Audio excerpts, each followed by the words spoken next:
এই অবস্থা যখন হলো তখন রানী ইসাবেলা তখন ক্ষমতায় ছিলেন। রানী ইসাবেলা তিনি অতর্কিতভাবে সাম্প্রদায়িক হামলা শুরু করে দিলেন। মুসলমানরা ছিল বিক্ষিপ্ত, যুদ্ধের জন্য প্রস্তুত ছিলেন। শুরু হলো মা, মুসলমানেরা দৌড়াইতে লাগলো। রানী ইসাবেলার থেকে ঘোষণা করা হলো যে মসজিদের ভিতরে যারা আশ্রয় নেবে তাদেরকে নিরাপত্তা দেওয়া হবে, আর মুসলমান নারী আর শিশুদের জন্য ভূমধ্য সাগরে জাহাজ রাখা হয়েছে, যারা জাহাজে উঠবে তাদেরকে নিরাপত্তা দেওয়া হবে, তাদেরকে মরক্কো পৌঁছে দেওয়া হবে। সরল বিশ্বাসে মুসলিম নারী আর শিশুরা গিয়া জাহাজে উঠলেন। জাহাজ ছেড়ে দেওয়া হলো। কিছু দূর যেতে না যেতেই জাহাজগুলো ছিল ফুটা, পানি প্রবেশ করে মুসলিম নারী আর শিশু হাজার হাজার শরীর সমাধি হয়ে গেল। 40,000 মুসলমান ঢুকেছিল কর্ডোবার মসজিদে। বাইরের থেকে তালা বন্ধ করে দেওয়া হলো দরজা, ভিতরে কেরোসিন ঢেলে দিয়ে আগুন জ্বালায় দেওয়া হলো। 40,000 মুসলমান পুড়ে ভস্ম হয়ে গেল। যারা বাইরে ছিল তাদেরকে হত্যা করা হচ্ছিল। পাশেই একটা ছোট্ট নদী, নদীর পাশে গিয়ে দাঁড়ালাম, আমার বুক ফেটে কান্না আসতে লাগলো। সেই নদী যেখানে মুসলমানদেরকে কেটে কেটে ফালানো হচ্ছিল, মুসলমানদের রক্তে দরিয়া লাল হয়ে গেল। পাশেই ছিল মুসলমানদের রক্তে গড়া লাইব্রেরি, লক্ষ লক্ষ কিতাব, কোরআন, হাদিস, বিজ্ঞান, দর্শন নিয়ে সমৃদ্ধ রিচ লাইব্রেরি। সমস্ত বইপত্র এনে তারা ফেলে দিল নদীর মধ্যে। নদীর স্রোত বন্ধ হয়ে গেল। আমেরিকা, ইউরোপ সভ্যতার দাবিদার, এরা সভ্য। হাজার হাজার বছর পর আজ আবার এই আমেরিকানরা আবার যখন ওই ঘটনার শত শত বছর পরে ইরাক দখল করল, ইরাকে ঢুকেই হাজার বছরের আরব সভ্যতার সব নিদর্শন, কিতাবপত্র তারা পোড়াইয়া, চুরি করিয়া, লুট করে শেষ করে ফেলেছে। এরা কোন সভ্য জাতি নয়। পৃথিবীতে সভ্যতার দাবি করতে পারে কেবলমাত্র একমাত্র ইসলাম আর ইসলাম। আহা, মুসলমান শেষ হয়ে গেল। যেই দিন এই ঘটনা ঘটলো সেদিন ছিল এপ্রিলের 1 তারিখ। আর আমার দেশের মুসলমানেরা কলেজে, বিশ্ববিদ্যালয় এপ্রিল ফুল পালন করে। 1 এপ্রিল করে না? রাজশাহীতে করে না? প্রিয় ভাই সব, এরা বুঝতে পারে না যে কি করতেছে, হয়তো জানেন না, অথবা জেনেও ভুল করছে। যেদিন আমার মুসলমান পড়াইলো, এখনো 1 এপ্রিল স্পেনে আমি শুনে এসেছি, স্প্যানিশরা তারা 1 এপ্রিল মুসলমানদের মতো লম্বা জামা গায়ে দেয়, মুখে দাড়ি লাগায়, মাথায় টুপি অথবা রুমাল দিয়া ওই যে আরবে যে এগুলা পেঁচায় ওইরকম একটা মাথার উপরে রাখে, রাখিয়া সারা রাত মদ খায় আর নাচে। এই দিন মুসলমানদেরকে আমার দেশ থেকে বিদায় করতে সক্ষম হয়েছিলাম। যেদিন তারা মুসলমান বিদায় করলো, পোড়ায় মারলো, আমরা সেই দিনকে অবজার্ভ করি। ইন্না লিল্লাহি ওয়া ইন্না ইলাইহি রাজিউন। জাতির জন্য দুর্ভাগ্য। আমি তাই দৃষ্টান্ত দিতে গিয়ে বলি, বাজার থেকে একটা লোক দৌড়ে আসতেছিল। লোকেরা বলে, দৌড়াও কেন? কয় যে মানির মান আল্লাহই রাখে। কয় কেমন কথা? কয় আব্বার সাথে গেছিলাম বাজারে, বাজারের লোকেরা আমার বাপের জুতা দিয়ে এমন পিটাইলো, আল্লাহর রহমতে আমারে কিচ্ছু করতে পারে নাই।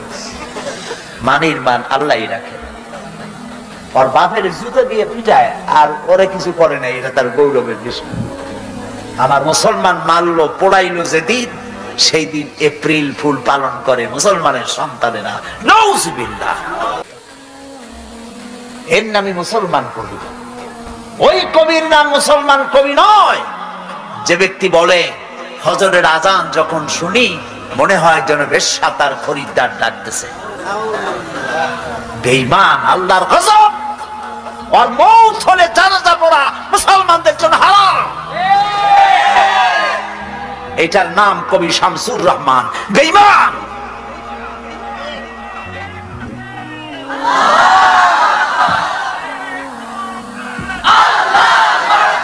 মুসলমান নামের কলঙ্ক।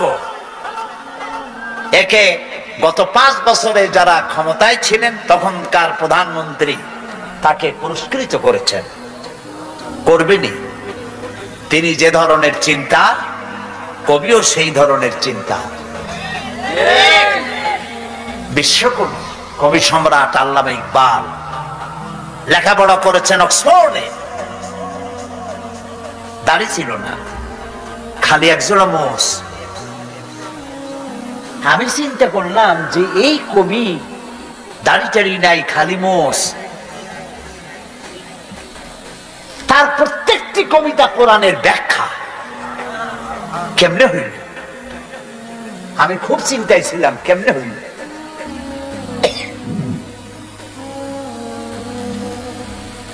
পরে ইকবালের সমস্ত লেখা আমার কাছে আছে, আলহামদুলিল্লাহ, তার লেখাগুলি সব আছে। পড়তে পড়তে এক জায়গায় পেয়ে গেলাম জবাব।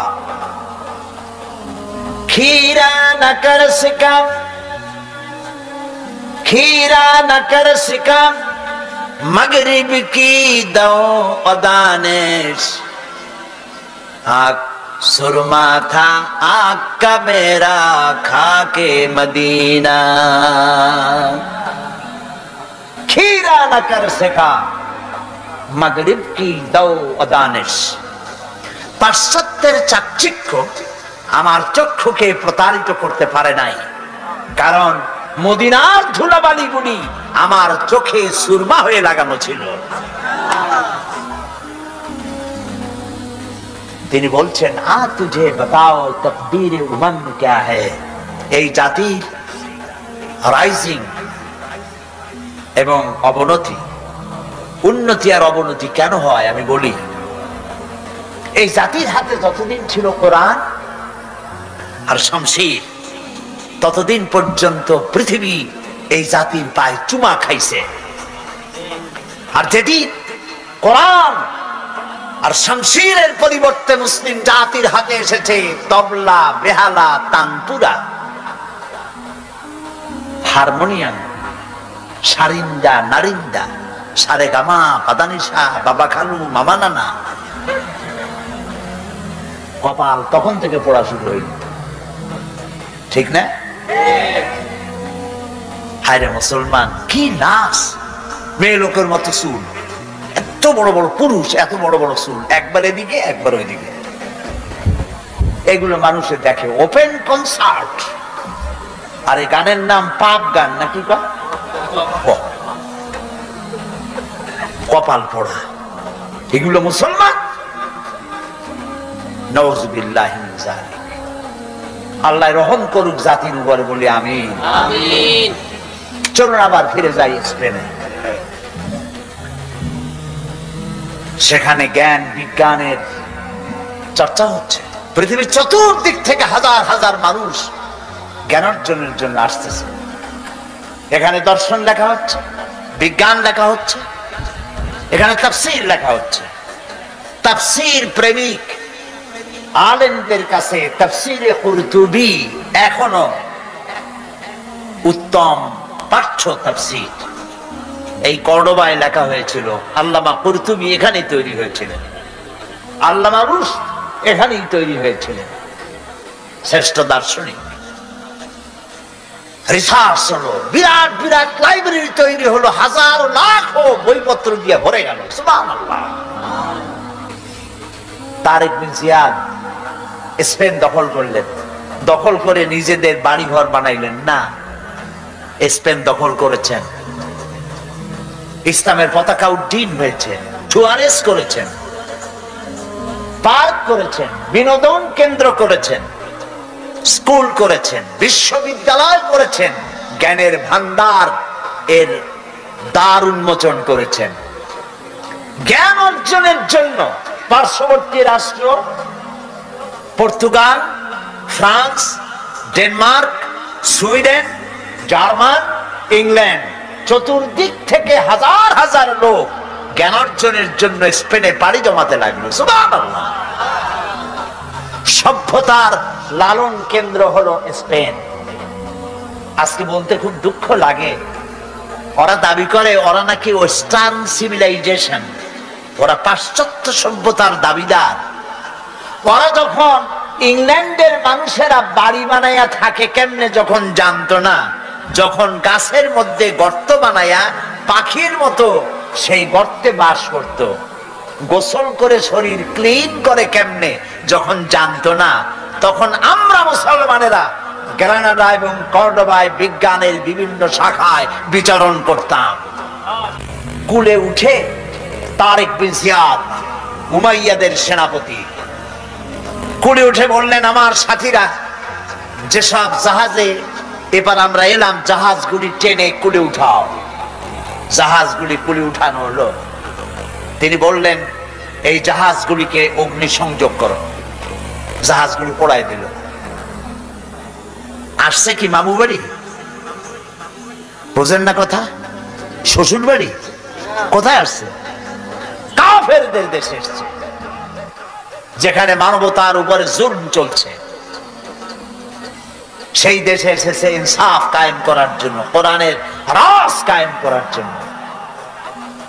পুড়ায় দেওয়ার সমস্ত জাহাজগুলি পুড়িয়ে দেওয়া হলো। এরপরে তিনি এক ঐতিহাসিক ভাষণ দিলেন, যা আরবি সাহিত্যে স্বর্ণাক্ষরে লেখা থাকবে কিয়ামত পর্যন্ত। তিনি বললেন, আইয়ুহাল ইখওয়ান, আল বাহরু মিন ওয়ারাইকুম ওয়াল আদুউ আমামাকুম ফাআইনাল মাফার। হে আমার সাথীরা, পিছনে তোমাদের ক্ষুধার্ত সমুদ্র, আর সামনে রণারিকের দুর্ধর্ষ বাহিনী। কি করবা? জাহাজগুলো পুড়িয়ে দিয়েছি, সমুদ্রের মধ্যে কুমির হাঙ্গরের খোরাক হবে না রণারিক বাহিনীর হাতে শেষ হয়ে যাবে? কোনটা করবে? বাড়ি ফেরবার কোনো রাস্তা নাই। সাথীরা বললেন, হে সেনাপতি, ইসলামের নামে আপনি আমাদেরকে যে হুকুম করবেন সমস্ত হুকুম মানার জন্য আমাদের জীবন এবং সম্পদ নিয়ে আপনার সামনে হাজির। সুবহানাল্লাহ, সুবহানাল্লাহ। ইসলাম কি বানাইছিল? তারেক বিন জিয়াদ লড়াই করলেন এবং অল্প দিনের ভিতরে এই লড়াইয়ে গোটা স্পেন দখল করে ফেললো মুসলমানেরা। আলহামদুলিল্লাহ। মুসলমানেরা যে জিহাদ করে এজন্য নয় যে পরের দেশ দখল করে নিজের প্রভুত্ব কায়েম করা, এটা নয়, বরং জিহাদের মাধ্যমে দেশ দখল করে আল্লাহর খেলাফত কায়েম করা। পুরা স্পেন দখল করল। এবছর স্পেনে আমার দাওয়াত ছিল। মুসলমানদের পরাজয়ের পর মুসলমানেরা প্রায় 800 বছর রাজত্ব করেছে। 711 খ্রিস্টাব্দে এখানে তারেক বিন জিয়াদ ঢুকলেন স্পেনে, আর 1498 খ্রিস্টাব্দ পর্যন্ত রাজত্ব করেছে মুসলমানেরা, টানা 800 বছর। যেদিন পরাজয় হলো তারপরে তাদের মসজিদগুলি বন্ধ করে দেওয়া হলো। 500 বছরের ভিতরে স্পেনে মসজিদে আজান হয় নাই।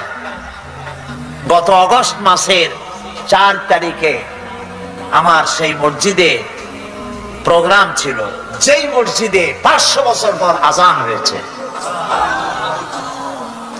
ইতিহাস আমার নিজের চোখে দেখে এসেছি। এ হাতের ঘড়িটা তো আমাদের আবিষ্কার করা, কম্পাস মুসলমানদের আবিষ্কার করা, বন্দুক, কামান, জিওমেট্রি, ম্যাথমেটিক্স, অ্যালজাবরা মুসলমানদের আবিষ্কার করা, ভূগোল, সায়েন্স এগুলি মুসলমানদের আবিষ্কার করা, চিকিৎসা বিজ্ঞান মুসলমানদের আবিষ্কার করা। এগুলি শুনলেও এখন যুবকদের মনে হাসি পাবে, যেহেতু আমি জানিও না, চিন্তায় পড়ে যাবে। এগুলি সব মুসলমানদের আবিষ্কার করা ছিল। যখন মানুষেরা, যে জাতি লেখাপড়া বাদ দেয়, সে তখন শাসক হয় না, শাসিত হয়ে যায়। কথা বুঝে আসছে? যারা লেখাপড়া করে তারাই শাসন করে, যাদের কাছে লেখাপড়া নাই তারা শাসিত হয়, শাসকদের জুতা টানে। আমি তো আমার নিজের চোখে দেখার কথা বলি, পড়াশোনা করি আর চোখ দিয়ে দেখি, তারপরে মানুষকে বলি। আজে বাজে কেসা কাহিনী, গাজী কালু, চম্পাবতীর গল্প শুনাই না। ইউরোপ আমেরিকার স্টেশন গুলিতে বাস স্টপেজ, ট্রেন স্টেশন, বিমানবন্দর, ট্রেন আসতে দেরি আছে, বাস ছাড়তে দেরি আছে, প্লেন ছাড়তে দেরি আছে। ইউরোপ আমেরিকার লোকগুলি, মেয়ে লোক পুরুষ লোক, ব্যাগের থেকে বই বাইর করে, বই পত্রিকা ইত্যাদি নিয়ে পড়া শুরু করে দেয়। বাচ্চাগুলি, মায়ের সাথে যদি বাচ্চা থাকে, কম্পিউটার ল্যাপটপ সাথে থাকে, সেই ল্যাপটপের মাধ্যমে বাচ্চাকে পৃথিবীর ভূগোল দেখায়, জ্ঞান শিক্ষা দেয়। আর আমরা ট্রেনে উঠলাম, চা গরম, চীনাবাদাম, ডাব খাবেন আর গল্প। হায় হায়, হাসির চোটে অট্ট হাসি, নাটকীয় হাসি, পাজামার ফিতা ছেঁড়া হাসি। এই জাতি বাঁচবে কি করে? যেই জাতির কোনো চিন্তা নাই, খালি খায়, জন্মের খাওয়া খায়, চিন্তা নাই, খাওয়া আর ঘুমানো। চিন্তা করুন তো, গত 100 বছরে আমরা কি আবিষ্কার করছি? বিগত 100 বছরে মানবতার কল্যাণের জন্য মুসলমানেরা কি আবিষ্কার করেছে? খালি তো কথা বললে হবে না। আমরা বাদশার জাত, নবাবের জাত, মরেন না খাইয়া। আমরা কিচ্ছু করতে পারি নাই, শুধু বাড়ি বানানো আর জনমের মতো বিয়ে করা। আমি কি হাসির খোরাক দিচ্ছি না চিন্তার খোরাক?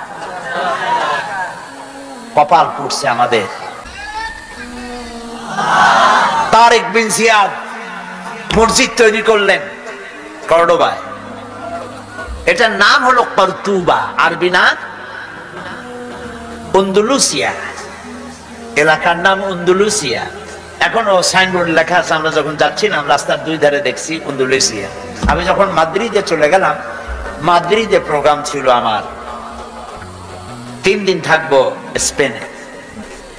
আমি আমার হোস্ট যারা দাওয়াত করেছে তাদের বললাম যে যত প্রোগ্রামই তোমরা করো, আমাকে কর্ডোবা এবং গ্রানাডা নিতেই হবে, কারণ এগুলির ওয়াজ করছি, চোখে দেখিনি, আমাকে নিয়ে যাইবা। তারা বললো এর দূর যাবেন কেমনে? আমি বললাম যেমনে হয়ে যাবো ইনশাআল্লাহ।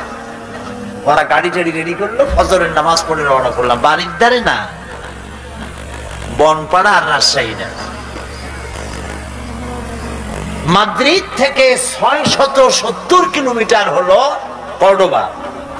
কর্ডোবা থেকে 280 কিলোমিটার হচ্ছে গ্রানাডা। গ্রানাডা থেকে 475 কিলোমিটার হচ্ছে মাদ্রিদ। আমি আল্লাহর উপরে ভরসা করে গাড়িতে উঠলাম সাথী সঙ্গী নিয়ে। তারপরে চলে গেলাম কর্ডোবায়। পথে পথে দেখলাম বিরাট বিরাট সাইনবোর্ড লাগানো, আল আন্দালুসিয়া। জৈতুন দিয়ে গোটা দেশকে আল্লাহ ভরে ফেলেছেন, জৈতুন, অলিভ। বিশাল দেশ, উর্বর দেশ। দেশটা হচ্ছে উঁচা নিচু অসমতল দেশ, পাহাড় দিয়ে ভরা। পৃথিবীর শ্রেষ্ঠ ফল ফলারি আল্লাহ এখানে বানাইছেন, সুবহানাল্লাহ। কপাল পোড়া আমরা রাখতে পারলাম না। অলিভ, জৈতুন, এটা আল্লাহ কসম করেছেন কোরআন শরীফে, ওয়াতিন ওয়া জাইতুন, এটার উপরে কসম করেছেন। স্ট্যাটিস্টিক্সে দেখা গেছে পৃথিবীতে যে সব থেকে মানুষ বেশি বাঁচে স্পেনের মানুষ। এর কারণ হচ্ছে তারা অলিভ খায়, অলিভ গায়ে মাখে, দীর্ঘ বয়স পায় এবং স্বাস্থ্য ভালো, রোগ কম। এখন আমি এই রাস্তা পাড়ি দিয়ে যখন কর্ডোবায় চলে গেলাম, কর্ডোবায় বিশাল মসজিদ দেখলাম। তারেক বিন জিয়াদ যে মসজিদের ভিত্তি দিয়েছিলেন, কালক্রমে সেই মসজিদ এত বিশাল হলো, 1 লক্ষ লোক নামাজ পড়তে পারে মসজিদে। মিনারা দেখলাম দূর থেকে, মিনারার, মসজিদের মিনার, মিনারের প্রত্যেকটা খোপে এক একটা মূর্তি দাঁড়ায় আছে। মসজিদের ভেতরে ঢুকলাম, মসজিদের ভেতরে মূর্তি দিয়ে ভরা, জুতা পায়ে দিয়ে অর্ধলঙ্গ নারী পুরুষ মসজিদের মধ্যে ঢুকতেছে। বুক ফেটে শুধু কান্নাই আসতে লাগলো। এইখানে আমার সাথীদের একজন নামাজ পড়তে চাইলো, 2 রাকাত নামাজ পড়বে। এক পুলিশ এসে বলল, ভুলে যাও, এটা তোমাদের একদিন মসজিদ ছিল, এটা এখন মসজিদ না, এটা গির্জা, সেজদা দিতে দেব না।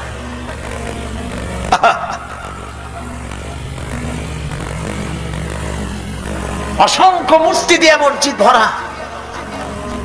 মেহরাবের জায়গাটা এখনো তারা ঘিরে রেখেছে, আরবি লেখা আছে,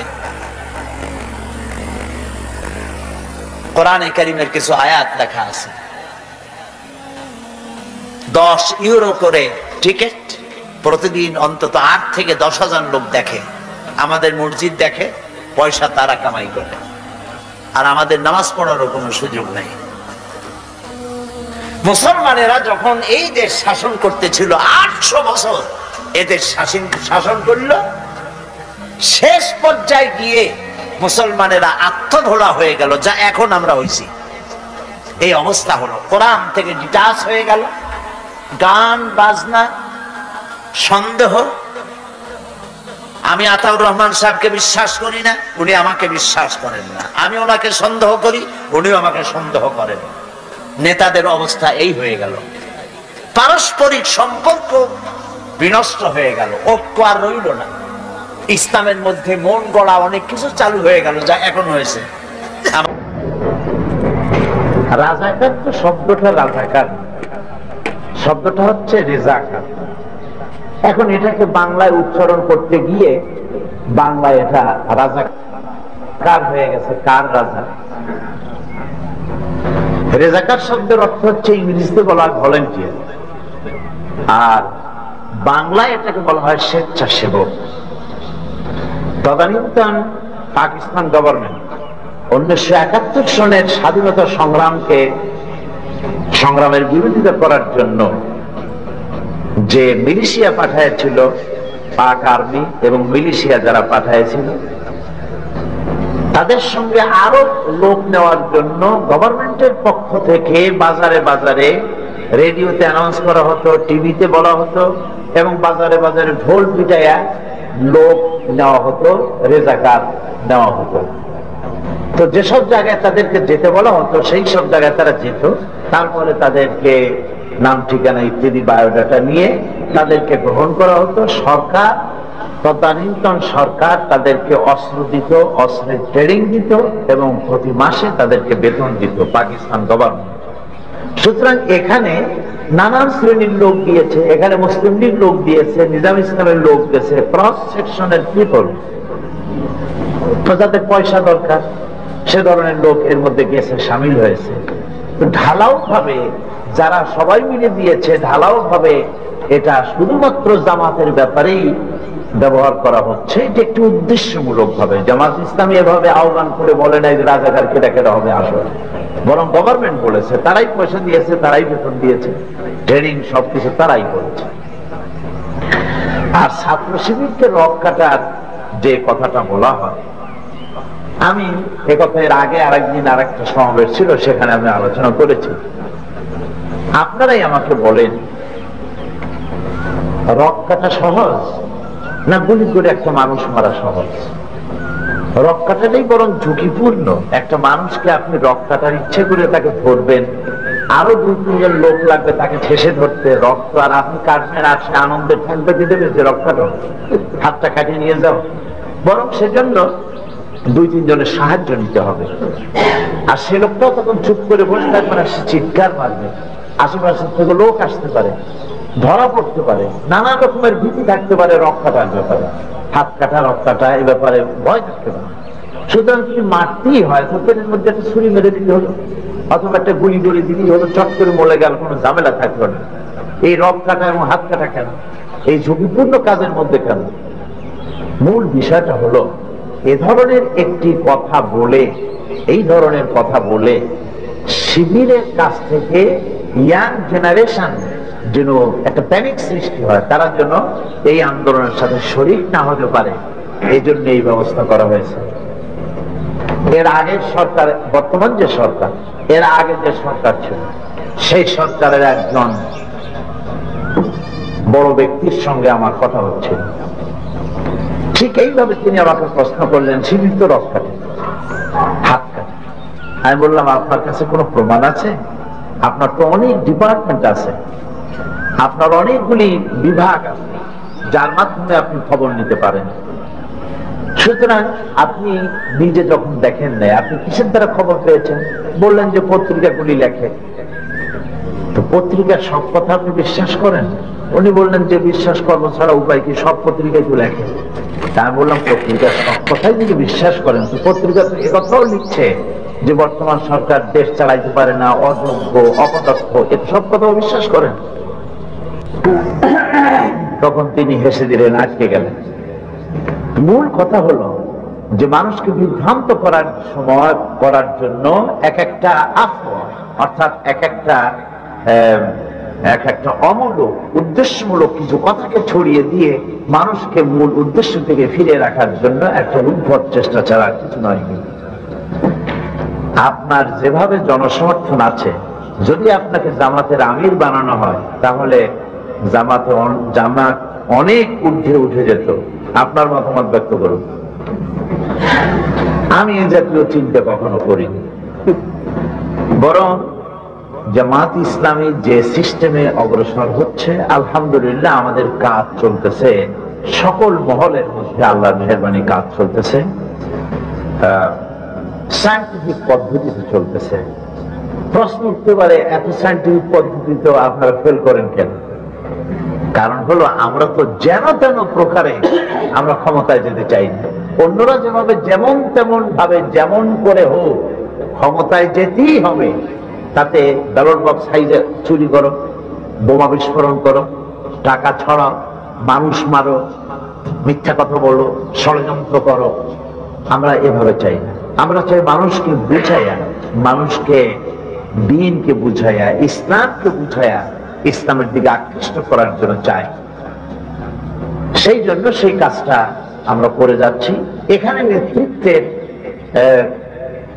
আমার নেতৃত্বের কোন মোহ আগেও ছিল না, এখনো না। আল্লাহ রাব্বুল আলামিন যখন যেখানে যেভাবে কাজ করার সুযোগ দেন, সেভাবেই কাজ করে যাব ইনশাআল্লাহ।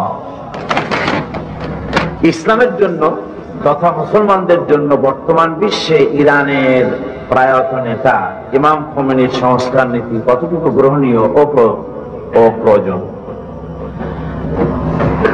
খোমেনি সাহেবের নীতি আমাদের জন্য কোনো দরকার আছে বলে আমরা মনে করি না। আমি 2 বার সরকারিভাবে ইরান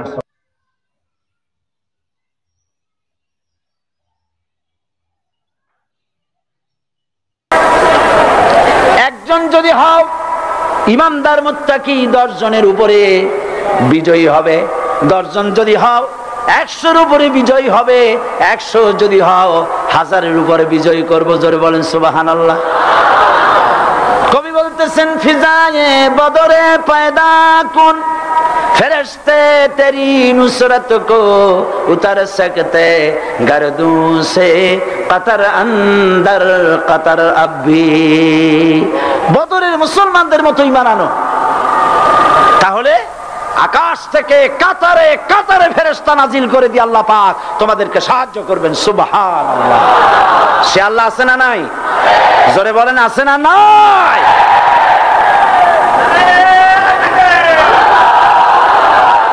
সেই আল্লাহ রাব্বুল আলামিন কোরআনে কারীমের ভিতরে আয়াতুল কুরসির মধ্যে বলে দিয়েছেন, আল্লাহু লা ইলাহা ইল্লা হুয়াল হাইয়ুল কাইয়্যুম। প্রাণ খুলে সবাই পড়েন, বসা মানুষ, দাঁড়ানো মানুষ।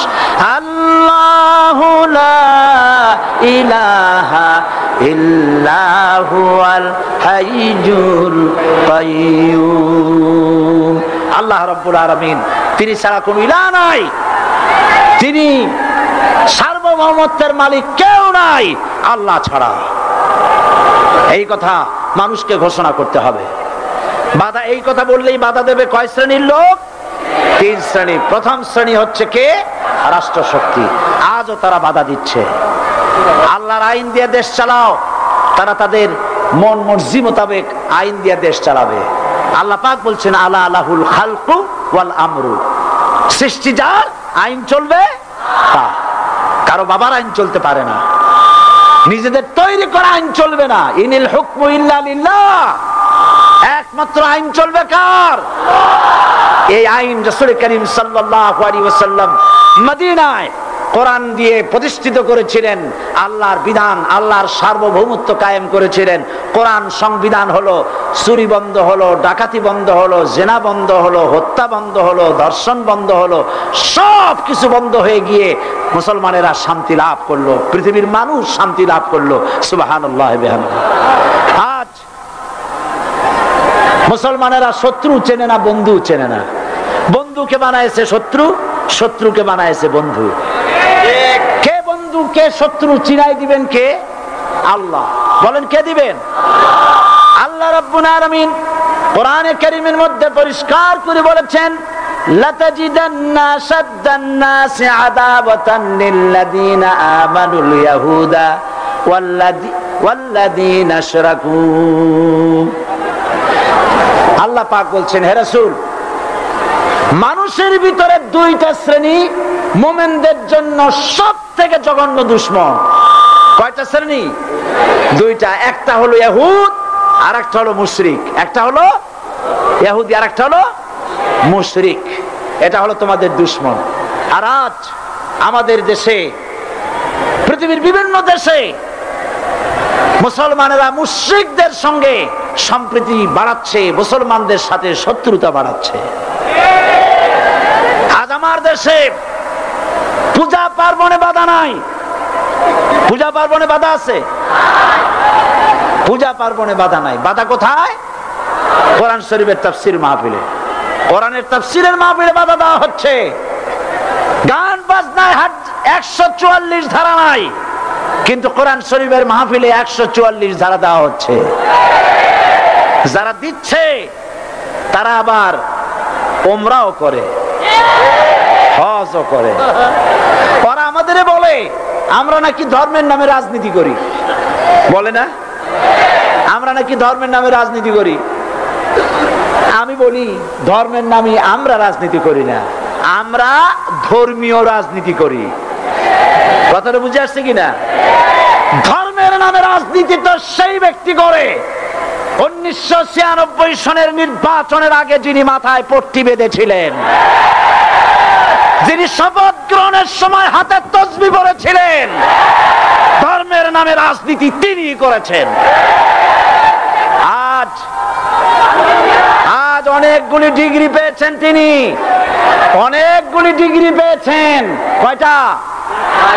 মুখস্থ হয়ে গেছে আপনাদের। শকুনেরা, শকুন যদি গরুর গোশত কিনে খাওয়া লাগতো, 80 টাকা কেজি দরে শকুনে এত গোশত কিনে খাইতে পারতো না। লেখাপড়া করে যদি ডিগ্রি নেওয়া লাগতো, এত ডিগ্রি কপালে জুটতো না। পয়সা দিয়া ম্যানেজ করা ডিগ্রি, কিন্তু 9টা নিলে কি হবে? আসল ডিগ্রিটা এখনো বাকি আছে। আসল ডিগ্রি কোনটা? নির্বাচনের আগে পট্টি বেঁধে তসবিহ নিয়ে গোটা জাতিকে যে সফলভাবে প্রতারণা করতে আপনি পেরেছিলেন মহা প্রতারক হিসেবে, সেই ডিগ্রি আগামী নির্বাচনের মোক্ষম সময় জনগণ আপনার গলায় পরায় দেবে।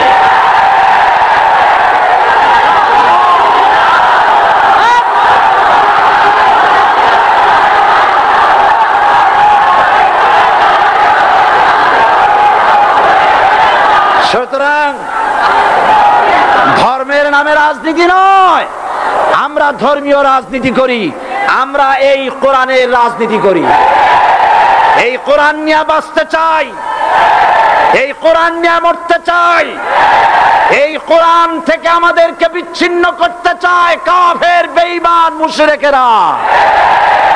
ও আমার জাতি, কোরআন থেকে যারা বিচ্ছিন্ন করতে চায়, তোমরা কি তাদের বিরুদ্ধে জিহাদের জন্য প্রস্তুত থাকবে?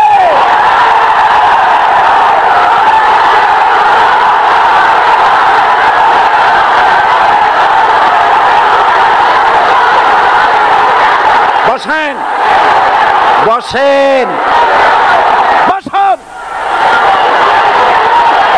বসেন, বসেন। আমি বুঝতে পেরেছি বিষয়টা কি। আসরের পরের থেকে বসা তো, সুযোগ পাইয়া খাড়া হইয়া কোমর সোজা করলেন। বসেন, সবাই বসেন, কোমর সোজা হয়ে গেছে, বসেন। এত বড় মাহফিল, জীবনে আর একটা পাবো নিশ্চয়তা আছে কি? জোরে বলেন আছে? আজ আমাকে কথা বলতেই হবে ইনশাআল্লাহ, কারণ আগামীতে আবার আপনাদের সাথে দেখা হবে কিনা আমি জানি না। কথা বলতেই হবে। বসেন, কেউ দাঁড়িয়ে থাকবেন না। আমি দেখতে পাচ্ছি বাংলাদেশের ভাগ্য আকাশে উত্তর গগনে কালো মেঘ জমা হয়েছে, ঝড়ের পূর্বাভাস লক্ষ্য করছি। যদি মোকাবেলা করতে না পারেন সক্ষম ভাবে, এমন অন্ধকার গাঢ় কালো অমাবস্যার রাত আসতে পারে যার সুবে সাদে খাওয়া অসম্ভব।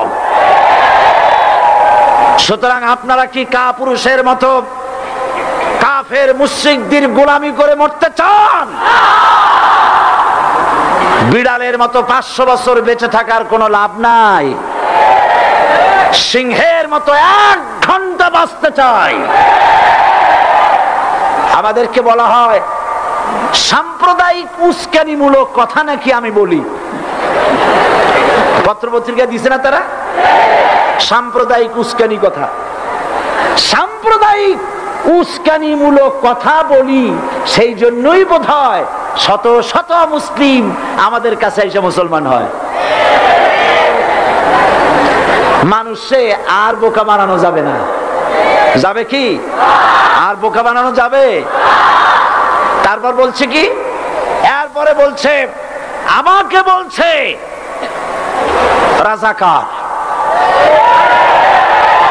শুনে রাখো চট্টগ্রামের লক্ষ লক্ষ জনতা, পার্লামেন্টে যখন আমাকে এই কথা বলা হয়েছিল, আমার পার্লামেন্টের কলিগ জাফরুল্লাহ চৌধুরী সাহেব বসে আছেন এখানে।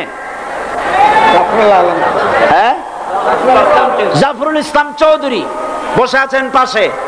প্রধানমন্ত্রী সুদ্ধা, অন্তত 3 শতাধিক পার্লামেন্টের সম্মানিত সদস্যরা সেদিন বসা।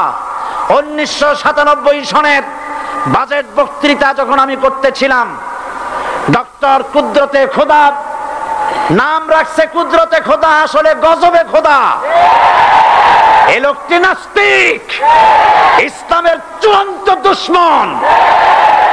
তার প্রণীত শিক্ষা ব্যবস্থার যখন সমালোচনা করছিলাম, ট্রেজারি বেঞ্চ থেকে আমাকে বলা হলো রাজাকার।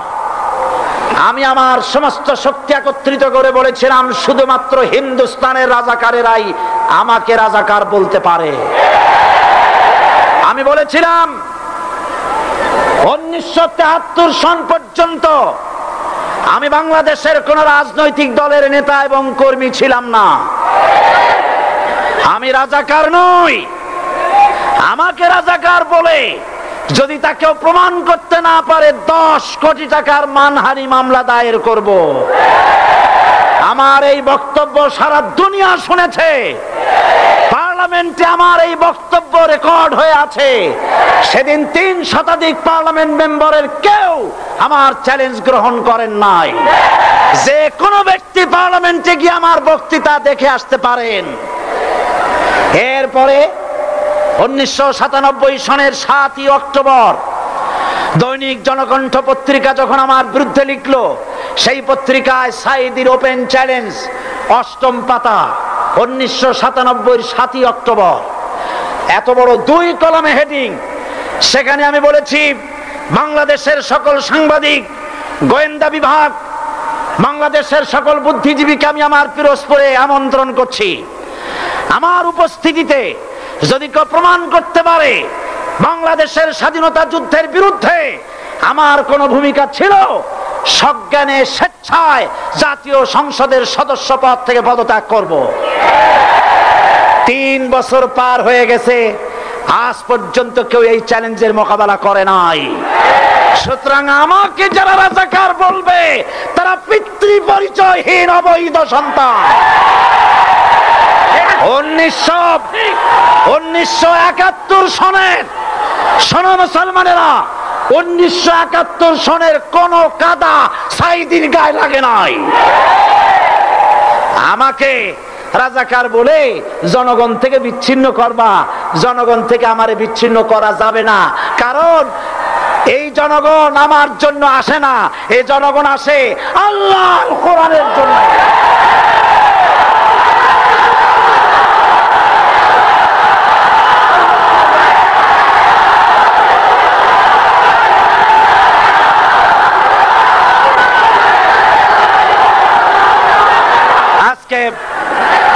আজ যারা ইসলামের কথা বলে, যারা ইসলামের কথা বলে তারাই রাজাকার, তারাই মৌলবাদী। মৌলবাদী বললে আমরা অসন্তুষ্ট হই না, কারণ মৌলবাদী শব্দটা আসছে মূল থেকে। মৌল শব্দ এসেছে মূল থেকে। মূলবাদী তার মানে যারা মূলে আছে। মূল হলো কোরআন, মূল হলো হাদিস, মূল হলেন আল্লাহ, মূল হলেন আল্লাহ রসুল। আমরা আছি মূলে। এখন বলেন তো মূলের শক্তি বেশি না আগার শক্তি বেশি? আমাদের যারা মৌলবাদী বলে ওরা হলো আগাবাদী। মূলে আছে কত কোটি? 12 কোটি। মূলে আছে কত কোটি? আর আমাদের যারা মৌলবাদী বলে ওই থাকো গাছের আগায়, আমরা মূলে। লাফালাফি বেশি করবা না, 12 কোটিতে গাছের গোড়া আসতে নানা দেবে, মামু বাড়ি দিল্লি গিয়া পড়বা, বাংলার জমিনে জায়গা হবে না। এ কথা বিশ্বাস করো। বাংলাদেশের মুসলমানদের শরীরে এক বিন্দু রক্ত থাকতে শয়তানের তৈরি করা ধর্ম নিরপেক্ষ মতবাদ বাংলার জমিনে কায়েম হতে দেওয়া হবে না, হবে না।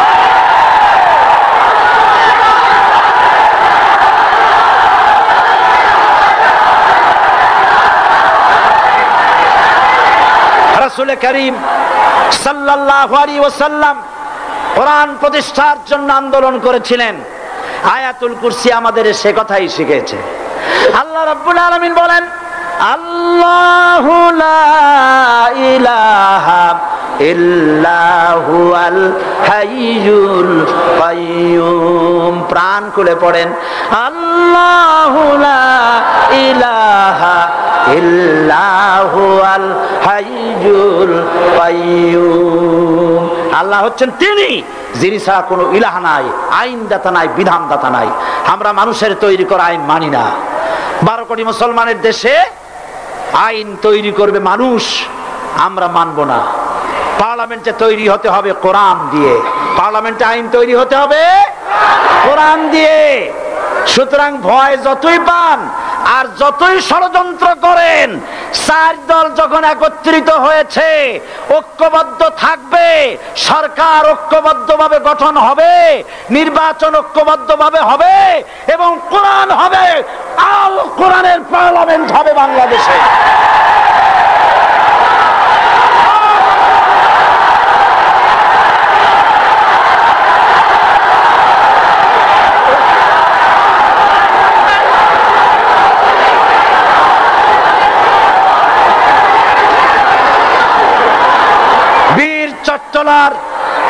বীর চট্টলার মুসলমানেরা, বীর চট্টলার মুসলমানেরা স্বাধীনতার ঘোষণা, এই চট্টগ্রাম থেকে স্বাধীনতার মহান ঘোষক প্রেসিডেন্ট জিয়াউর রহমান সাহেব দিয়েছিলেন।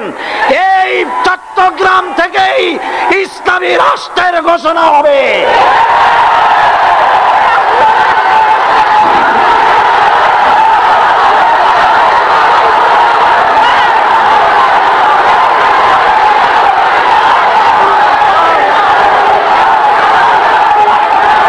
আশাবাদী আপনারা অবশ্যই তা পারবেন। আমি 100% বিশ্বাস করি ইনশাআল্লাহ। কারণ যে ষড়যন্ত্রের মোকাবেলা করে স্থানীয় রাজনৈতিক দলের নেতৃবৃন্দ কোরআনের মাহফিল সিনায় এনেছেন, আমি প্রথম দিনই বলেছি চট্টগ্রাম তাফসিরুল কোরআন মাহফিল কোন রাজনৈতিক দলের প্রতিনিধিত্ব করে না। এটা কোন জামাত শিবিরের একক সম্পদ নয়, এটা চট্টগ্রামের মুসলমানদের কলিজার টুকরা তাফসীরের মাহফিল। সুতরাং এই মাহফিল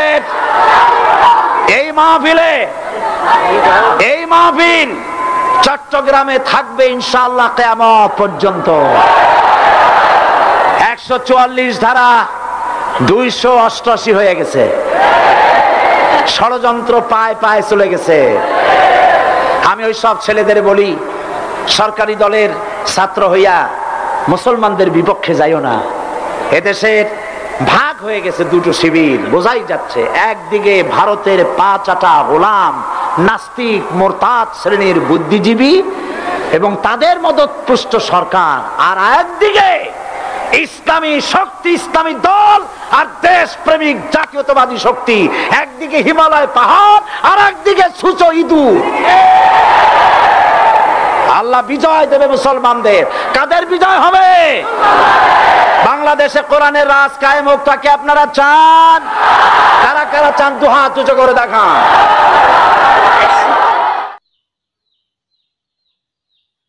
আমি ইকবালের দারুণ ভক্ত। আমি চিন্তা করছি যে এই রকমের পাশ্চাত্যে, আমি যখন অক্সফোর্ড প্রোগ্রাম করেছি, অক্সফোর্ড বিশ্ববিদ্যালয়, এখান থেকে ইকবাল পাস করেছেন, অক্সফোর্ড বিশ্ববিদ্যালয় প্রোগ্রাম করতে গিয়ে আমি চিন্তা করছি এই রকমের ইউনিভার্সিটিতে লেখাপড়া করে ইকবালের এত বড় পরিবর্তন হইল কেমনে সম্ভব হল? যেখানে জিনা করা কত সহজ, যেখানে মদ খাওয়া কত সহজ, যেখানে উলঙ্গ হওয়া কত সহজ, সেইখানে থেকে এই পাশ্চাত্যের চাকচিক্য মধ্যে থেকে তিনি এমন করে কেমনি ভাবে হলেন, তার প্রত্যেকটি কবিতা তার জমানে কোরআনের তাফসীর হয়ে বেরিয়েছে। সুবহানাল্লাহ বল। এর নাম কবি, আল্লাহর প্রশংসায় পঞ্চমুখ। আমি চিন্তা করলাম এই রকমের মুসলমান মানুষ, মুখে দাড়ি নাই একটাও, এইরকম কোরআনের খেদমত করলো কেন? ভাইরা আমার, মানুষের কাছে হাতটা কেন পাতবেন আমি সেটাই বলি। মানুষের কাছে হাত পাতার তো কোনো দরকার নাই। আমার যে সুন্দর, আপনার যে সুন্দর, দুটি চোখ কে দিয়েছেন কন জোরে কন? আপনার শোনার জন্য দুটি কান কে দিলেন? চলার জন্য দুটি পা কে দিলেন? কাজ করার জন্য দুটো হাত কে দিলেন? খাবার জন্য মুখটা কে দিলেন? একটা মেশিন, চিন্তা করেন, কোন পীর সাহেব তো এই জিহ্বাটা তৈরি করে নাই, পীরের জিহ্বাটাও তো আল্লাহ বানাইছে, ঠিক কিনা? এই একটা জিহ্বা দিয়া হাজারো রকমের টেস্ট গ্রহণ করা যায়। এ সকল কিয়ামত পর্যন্ত সিজদায় পড়ে আদায় করতে পারবেন না। একটা জিহ্বা দিয়া এত রকমের টেস্ট পাওয়া যায়, দুইটা চোখ দিয়া হাজারো রং দেখা যায়, বিবেক দিয়া কত কিছু চিন্তা করা যায়। রব্বুল আলামিন এত সুন্দর করে যিনি বানালেন, সে আল্লাহর শুকর কেন আদায় করবেন না? খেতে তো তিনিই দেন, জমিনে ফসল তো তিনিই বানান। আল্লাহ রাব্বুল আলামিন বলেন, ওয়ামা মিন দাব্বাতিন ফিল আরদি ইল্লা আলাল্লাহি রিজকুহা। এই পৃথিবীর ভিতরে এমন কোন জীব নাই, বিচরণশীল জীব নাই, যে জীবের রিজকের দায়িত্ব আমি আল্লাহ আমার নিজ হাতে উঠাই নাই। সমস্ত জীবের রিজেক কে দেন? আল্লাহ পাক রিজেক দেন, সকলের খানা দেন। ভাইরা, আপনার বাড়ি যদি একটা, আজকের রাত্রে এই শহরের সবচেয়ে বড় ধনী, তার বাড়িতে 20 জন মেহমান আসে। 20 জন মেহমান এসে একজনে বলল আমি হরিণের গোশত চাই, আরেকজনে বলল আমি মুরগির গোশত চাই, আরেকজনে বলল আমি ছাগল খাবো, আরেকজনে কয় আমি খরগোশ খাবো, আরেকজনে বলল আমাকে আড়ি মাছ দিতে হবে, আরেকজনে বলল আমারে পুঁটি মাছ দিতে হবে। 20 জনে 20 রকমের খাবারের দাবি করলো। বলেন, বাড়িওয়ালা 20 রকমের খাবার কি আইনা দিতে পারবে নাকি? যত বড় ধনী হোক, 20 জন মানুষের 20 রকমের খানা জোগাড় করে দিতে পারে না। আর এই পৃথিবীর অসংখ্য প্রাণীর নানান রকমের খানা আল্লাহ রাব্বুল আলামিন সরবরাহ করে। হাতি যা খায় ব্যাঙে তা খায় না, ছাগলে যা খায় হরিণে তা খায় না, হরিণে যা খায় বাঘে তা খায় না, সিংহে যা খায় মানবে তা খায় না, মাছে যা খায় পাখিতে তা খায় না। সকলের খাবার ভিন্ন ভিন্ন। এই ভিন্ন ভিন্ন হাজারো লাখো জাতির প্রাণীর লাখো রকমের খাবার কোন ব্যাংকে জমা নাই, কোন গুদামে জমা নাই। আল্লাহ বলেন সকালবেলা এই প্রাণীগুলি ঘরের থেকে বার হয়ে যায় খালি পেটে। কত বড় প্রাণী! এবার সেপ্টেম্বরে আমার যখন আমেরিকার সফর চলতেছিল, তখন আমেরিকার লস অ্যাঞ্জেলেস, ক্যালিফোর্নিয়া স্টেটে লস অ্যাঞ্জেলেসে আমার মাহফিল ছিল। লস অ্যাঞ্জেলেস হচ্ছে নিউ ইয়র্ক থেকে প্লেনে উঠলাম, আর লস অ্যাঞ্জেলেস পৌঁছতে সময় লাগলো 7 ঘন্টা। প্লেনটা চলতেছিল প্রতি ঘন্টায় 550 নটিক্যাল মাইলে। চিন্তা করেন কত বড় দেশ। ঢাকা থেকে যদি একটা প্লেন, ডোমেস্টিক প্লেন যদি ঢাকা থেকে ছাড়ে, বাংলাদেশের সীমানা পেরিয়ে যেতে সময় লাগবে 40 মিনিট। যদি সেটা DC-10 হয় তো বাংলাদেশের সীমানা পেরিয়ে যেতে সময় লাগবে 25 মিনিট। যদি সেটা ফাইটার হয় বাংলাদেশের সীমানা পেরিয়ে যেতে সময় লাগবে 13 মিনিট। এই হলো আপনার বাংলাদেশ। নিউ ইয়র্ক থেকে উঠেছি, ক্যালিফোর্নিয়া যাচ্ছি, প্রতি ঘন্টায় 550 মাইল স্পিডে চলছে এই প্লেনটা, সময় লাগলো 7 ঘন্টা। হিসাব করেন কয় হাজার মাইল। কয়েকটা দেশ নিয়ে একটা মহাদেশ হয়, আর এটা একটা মহাদেশ নিয়ে একটা দেশ। কত বড় দেশ! লস অ্যাঞ্জেলেসে যাওয়ার পর 3 দিন প্রোগ্রাম ছিল, তার একটি দিন আমাকে তারা রিক্রিয়েশনের জন্য একটা দিন রাখলো। বললো যে আপনাকে কিছু জিনিস দেখাবার জন্য একটা দিন খালি রাখছি। আমি খুব শুকরিয়া আদায় করলাম যে অন্তত একটা দিন গলাটা তো রেস্ট পাবে। আলহামদুলিল্লাহ, ভালো কথা, চলে। পরের দিন আমাকে নিয়ে গেল সান দিয়েগো। সান দিয়েগো হচ্ছে ক্যালিফোর্নিয়া লস অ্যাঞ্জেলেস থেকে 350 মাইল দূরে প্রশান্ত মহাসাগরের পাড়ে। নিউ ইয়র্ক হচ্ছে আটলান্টিকের পাড়ে, আর ক্যালিফোর্নিয়া হচ্ছে প্রশান্ত মহাসাগরের পাড়ে। দেশটা কত বড় দেখো। সেখানে গিয়ে সি ওয়ার্ল্ড আমাকে দেখানো হবে। সি ওয়ার্ল্ড বিশাল এরিয়া। সকাল 9টায় ঢুকলাম, আসরের পরে বেরোলাম। তখনও মনে হয়েছে যে 1/3 হয়তো দেখেছি, সবটা দেখতে পারিনি। সমুদ্রে যে সব প্রাণী থাকে, ওই সব প্রাণী যথাসম্ভব তারা সংগ্রহ করে ওখানে রেখেছে। আমি সব প্রাণীর ঘটনা তো শোনাবো না, যে উদ্দেশ্যে বলতেছি সেইটাই বলি। প্রথমে নিয়ে গেল একটা মাছের খেলা দেখাবার জন্য। 10,000 লোক বসার মতো গ্যালারি আছে, আর সামনে এই মাঠটা যত বড়, এত বড় একটা পুকুর আছে। এই পুকুরের মাঝখানে রয়েছে একটা স্টেজ, আর দুদিকে কাঁচের পার্টিশন আছে। পানি এত স্বচ্ছ যে 30-40 ফিট নিচ পর্যন্ত দেখা যায়, এরকম স্বচ্ছ নীলা রঙের পানি। সমস্ত দর্শকরা উপরে বসে আছে গ্যালারিতে এক সাইডে। ওখানে মাছ আছে, 4টা কি 5টা মাছ আছে। এই মাছগুলির নাম হচ্ছে শ্যামু। পেছনের দিকটা কালো, বুকটা সাদা, মনে হয় যেন কালো একটা জ্যাকেট সাদা জামার উপরে পড়েছে। মাছটার ওজন হচ্ছে 2,500 পাউন্ড। প্রতিদিন এটার খাদ্য হচ্ছে 200 পাউন্ড। 200 পাউন্ড তাকে খেতে দিতে হয়। 200 পাউন্ড ওজনের খাবার তাকে দিতে হয় প্রতিদিন। এই মাছ মানুষের বাঁশির আওয়াজ বোঝে, হাতের ইশারা বোঝে, মুখের কথা বোঝে।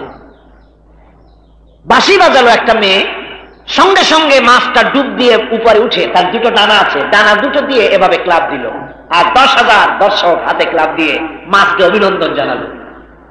এরপরে খেলোয়াড় মাছের মাথার উপরে গিয়ে বসলো, মাছটা ডুবে গেল পানির নিচে।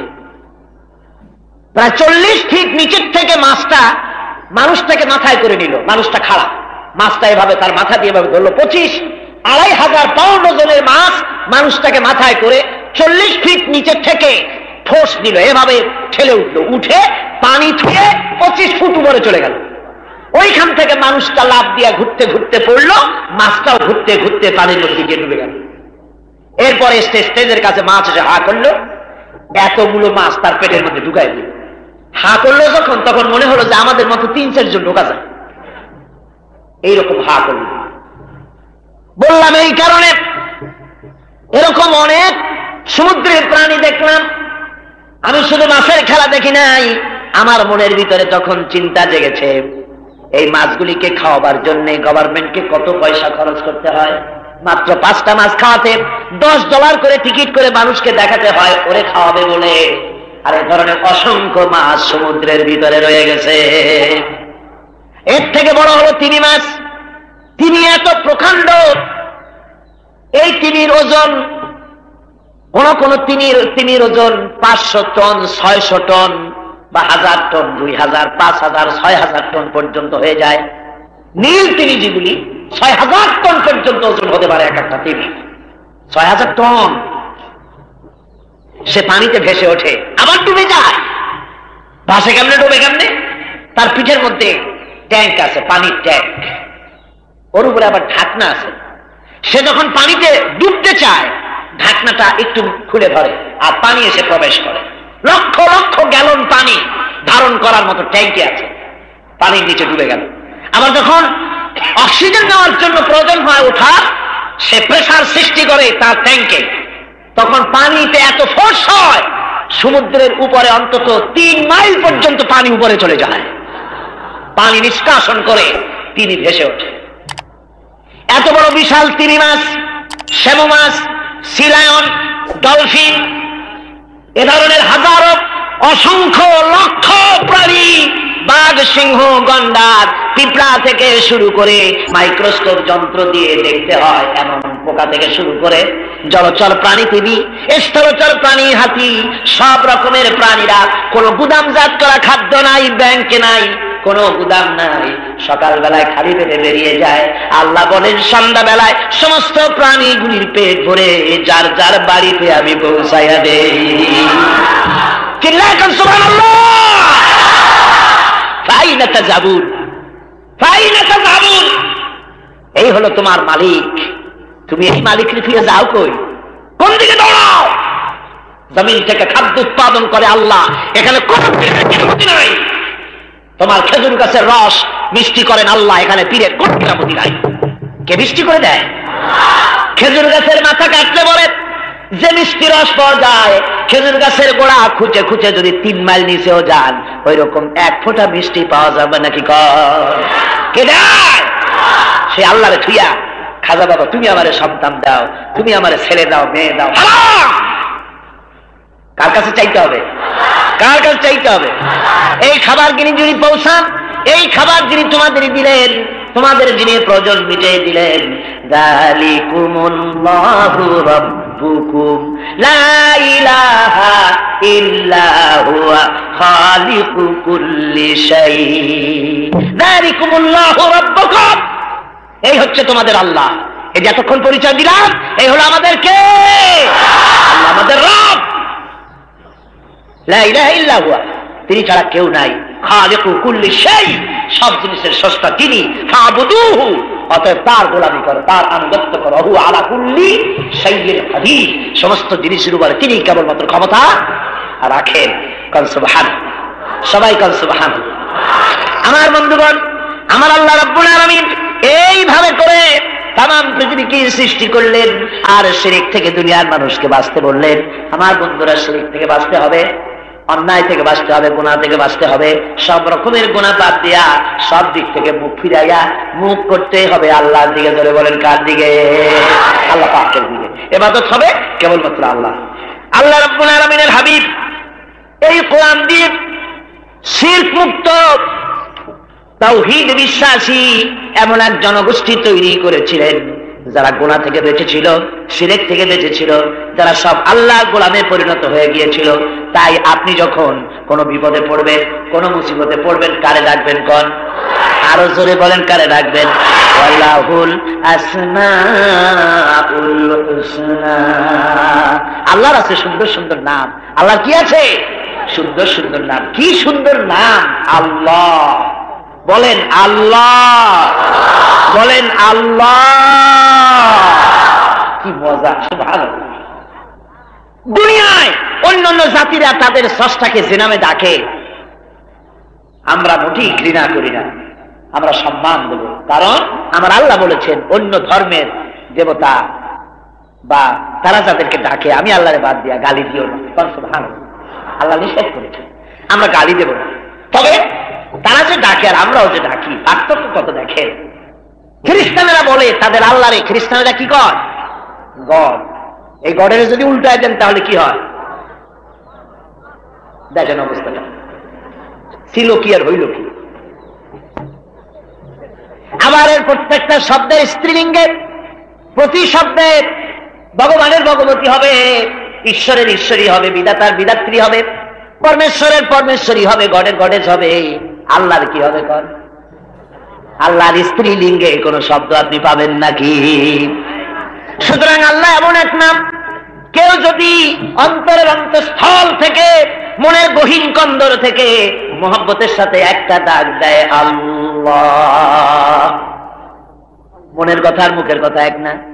আমার বিশ্বকবি আল্লামা ইকবাল বলেন, আল্লাহ ইকবালের উপরে রহম করুন, আল্লাহ ইকবালকে জান্নাতুল ফেরদাউসের মেহমান বানায়। আমি ইকবালের দারুণ ভক্ত। আমি চিন্তা করছি যে এই রকমের পাশ্চাত্যে, আমি যখন অক্সফোর্ড প্রোগ্রাম করেছি, অক্সফোর্ড বিশ্ববিদ্যালয়, এখান থেকে ইকবাল পাস করেছেন, অক্সফোর্ড বিশ্ববিদ্যালয় প্রোগ্রাম করতে গিয়ে আমি চিন্তা করছি এই রকমের ইউনিভার্সিটিতে লেখাপড়া করে ইকবালের এত বড় পরিবর্তন হইল কেন? কেমনে সম্ভব হল? যেখানে জেনা করা কত সহজ, যেখানে মদ খাওয়া কত সহজ, যেখানে উলঙ্গ হওয়া কত সহজ, সেইখানে থেকে এই পাশ্চাত্যের চাকচিক্য মধ্যে থেকে তিনি এমন করে কেমনি ভাবে হলেন, তার প্রত্যেকটি কবিতা তার জমানে কোরআনের তাফসীর হয়ে বেরিয়েছে। সুবহানাল্লাহ। এর নাম কবি, আল্লাহ প্রশংসায় পঞ্চমুখ। আমি চিন্তা করলাম এই রকমের মুসলমান মানুষ, মুখে দাড়ি নাই একটাও, এইরকম কোরআনের খেদমত করলো কেন? আমার প্রশ্নের জবাব আমি ইকবালের কিতাবের মধ্যেই পেয়ে গেলাম। তিনি এক জায়গায় লিখেছেন, खीरा न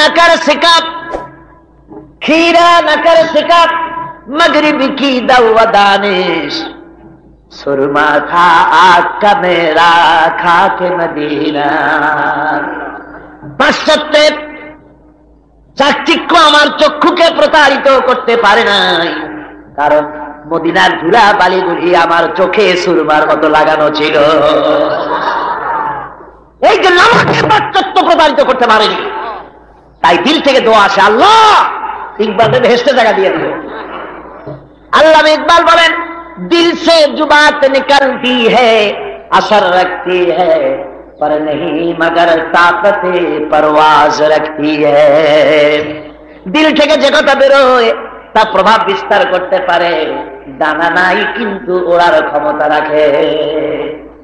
মনের থেকে যদি একবার কোন বান্দা যদি দিলের থেকে বলে আল্লাহ, গভীর রাত্রে একা একই যদি কোনো বান্দা করুণ সুরে ডাকতে থাকে, নিজের অজান্তেই চোখ দিয়া পানি পড়বে। শেষ রাতের মজা একবার টেস্ট করেন। মাহবুবে সুবহানী, কুতুবে রব্বানী শেখ মহিউদ্দিন আব্দুল কাদের জিলানী রাহমাতুল্লাহ আলাইহি, তিনি বলেছেন, শেষ রাত্রে তাহাজ্জুদ পড়িয়া আল্লাহরে ডাইকা যে মজা পেয়েছি, দুনিয়াটা কেউ যদি আমারে দেয় আর বলে একটা রাতের তাহাজ্জুদ ছাড়ো, গোটা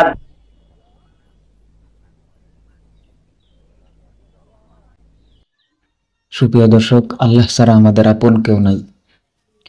তিনি আমাদের সৃষ্টিকর্তা, পালনকর্তা এবং রিজিকদাতা। দুনিয়ার সব সম্পর্ক ক্ষণস্থায়ী, কিন্তু আল্লাহর সাথে আমাদের সম্পর্ক চিরস্থায়ী। যখন সব দিক থেকে মানুষ বিমুখ হয়, তখন একমাত্র আল্লাহ আমাদের ভরসা ও আশ্রয়। তাই আসুন আমরা সব সময় আল্লাহর উপর ভরসা রাখি, তার নির্দেশ মেনে চলি এবং জীবনের প্রতিটি ক্ষেত্রে ওনাকেই স্মরণ করি।